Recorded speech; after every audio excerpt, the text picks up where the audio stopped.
I remember when I used to fit in a pillowcase, and now the woman who gave birth to me is 2/3 of my height. The pillowcase version of me believed not only in Santa and the Tooth Fairy, but in the naturally canonical existence of Green Goblin from Spider-Man. This current version of me believes in sex.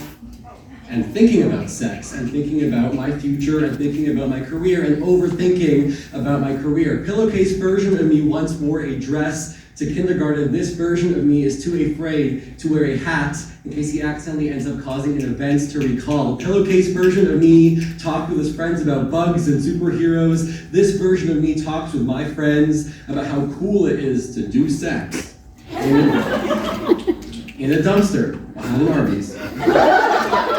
And sometimes about my career and how I overthink about my career, but that always turns back into a conversation about sex and boys and girls and how cool it is to do sex in a dumpster behind an Arby's.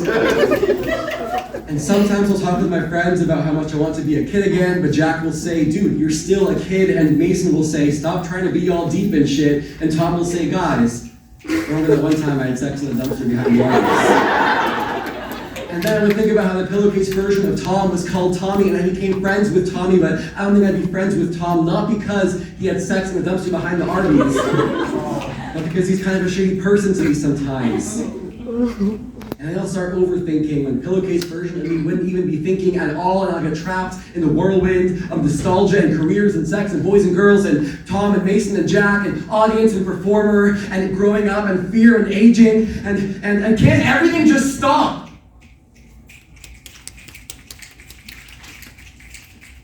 I just want things to be simple again. And now I'm older. And now Tommy goes by Tom. And I will never look at an Arby's the same way again.